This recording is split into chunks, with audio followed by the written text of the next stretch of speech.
নমস্কার। আজকের আলোচনায় আমরা সোলার প্যানেল বা উইন্ড টারবাইন কীভাবে কাজ করে শুধু তাই দেখব না, বরং এর পেছনের আসল বিজ্ঞানটা বুঝব, সেই মূল নিয়মগুলো যা এই সব আধুনিক শক্তি প্রযুক্তিকে চালাচ্ছে। তো চলুন একদম গোড়া থেকে শুরু করা যাক। এই প্রশ্নটা দেখতে খুব সহজ মনে হলেও এর উত্তরের মধ্যেই কিন্তু লুকিয়ে আছে সমস্ত এনার্জি টেকনোলজির মূল রহস্যটা। মানে একটা সাধারণ আগুন থেকে শুরু করে সবচেয়ে আধুনিক পাওয়ার প্ল্যান্ট পর্যন্ত সবকিছুর।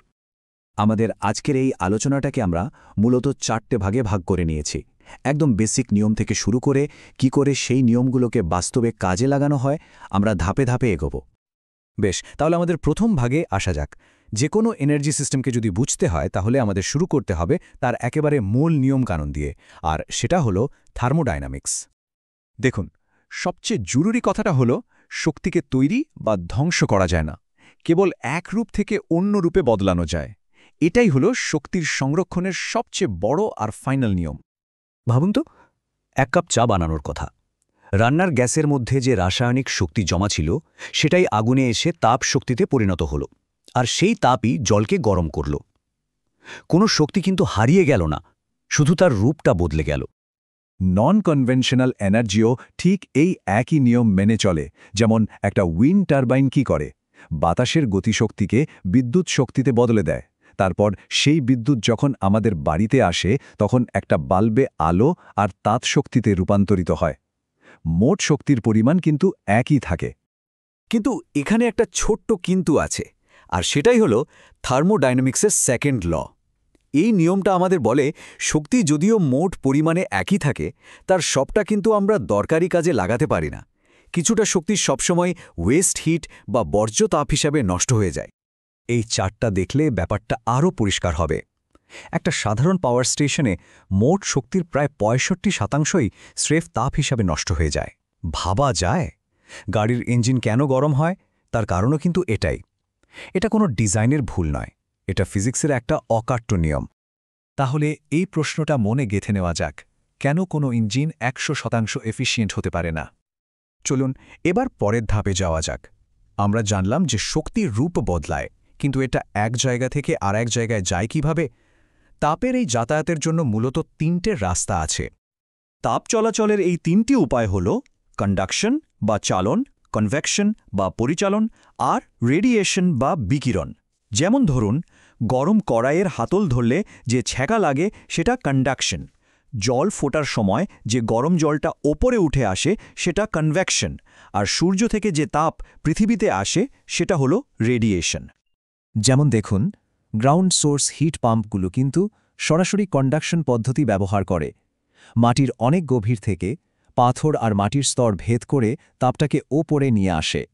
আবার ওটেক বা ওশান থার্মাল এনার্জি সিস্টেমগুলো হলো কনভেকশনের একটা দারুণ উদাহরণ। এটা সমুদ্রের ওপরের গরম জল আর নিচের ঠান্ডা জলের তাপমাত্রা পার্থক্যকে কাজে লাগিয়ে বিদ্যুৎ তৈরি করে।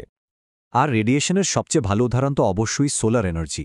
প্রত্যেকটা সোলার প্যানেল আসলে এমনভাবে ডিজাইন করা হয়েছে যাতে কোটি কোটি কিলোমিটার দূর থেকে আসা সূর্যের বিকিরণকে সবচেয়ে ভালোভাবে শোষণ করতে পারে। তাহলে মূল কথাটা হলো এই 3টে পদ্ধতি মনে রাখা।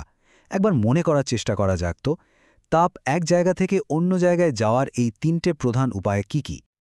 আচ্ছা, আমরা তো জানলাম শক্তি কিভাবে আচরণ করে আর কিভাবে যাতায়াত করে, কিন্তু এবার প্রশ্ন হলো এর গতিকে আমরা কাজে লাগাবো কিভাবে? এখানেই আসছে ফ্লুইড ডাইনামিক্স। একটা সহজ উদাহরণ দিই। চলন্ত বাসের জানলা দিয়ে হাত বের করলে হাওয়ার যে একটা জোর ধাক্কা লাগে সেটা তো আমরা সবাই অনুভব করেছি। ওই ধাক্কাটাই হলো বাতাসের গতিশক্তি, আর ফ্লুইড ডাইনামিক্স হলো ওই শক্তিটাকে ঠিকঠাক কাজে লাগানোর বিজ্ঞান। এর পেছনের ফিজিক্সটাও কিন্তু খুব ইন্টারেস্টিং। গতিশক্তি নির্ভর করে দুটো জিনিসের ওপর, ভর আর বেগ। কিন্তু বেগের উপর নির্ভরতা অনেক বেশি, কারণ এটা বেগের বর্গের সমানুপাতিক। আর ফর্মুলাটা মনে রাখার জন্য এই লাইনটা মাথায় রাখলেই হবে। অর্ধেক ভর, বেগের বর্গ, শক্তি পাবে স্বর্গ। এই স্লাইডটা দেখুন, কি দারুণভাবে দেখানো হয়েছে। ফ্লুইডটা, বাতাস হোক বা জল, মূল নীতিটা কিন্তু একেবারে একটা টারবাইন ব্যবহার করে চলন্ত ফ্লুইডের গতিশক্তিকে যান্ত্রিক ঘূর্ণন শক্তিতে পরিণত করা হয়, যা থেকে বিদ্যুৎ তৈরি হয়। এই প্রশ্নটা তাহলে মাথায় রাখা দরকার, বায়ু বা জলের মতো প্রবাসী পদার্থের গতিশক্তিকে কাজে লাগানোর মূল উপায়টা কি? বেশ, আমরা তো খেলার নিয়মকানুনগুলো সব জেনে নিলাম, কিন্তু একজন ইঞ্জিনিয়ার হিসেবে ভবিষ্যতের জন্য এই নিয়মগুলো জানাটা কতটা জরুরি? দেখুন, থার্মোডাইনামিক্স, হিট ট্রান্সফার আর ফ্লুইড ডাইনামিক্স কিন্তু শুধু বইয়ের কয়েকটা চ্যাপ্টার নয়।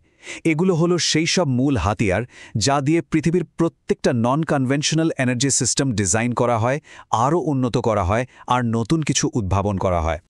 এই বেসিক কনসেপ্টগুলো বোঝাটা শুধু পরীক্ষা পাশের জন্য জরুরি নয়, এটা হলো এই শতাব্দীর সবচেয়ে বড় প্রযুক্তিগত পরিবর্তনে অংশ নেওয়ার প্রস্তুতি, একটা সুন্দর টেকসই ভবিষ্যৎ গড়ার পথে যারা এই নিয়মগুলো জানে তাদের জন্য কেরিয়ারের অনেক সুযোগ অপেক্ষা করছে। তাহলে এই ভাবনাটা দিয়েই আজকের আলোচনা শেষ করা যাক। শক্তির এই নিয়মগুলো কিন্তু ধ্রুবক, এগুলো বদলাবে না।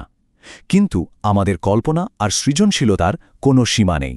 আগামী প্রজন্মের ইঞ্জিনিয়ারদের জন্য আসল চ্যালেঞ্জ হল এই চিরন্তন নিয়মগুলোকে কাজে লাগিয়ে একটা উন্নত ভবিষ্যৎ তৈরি করা।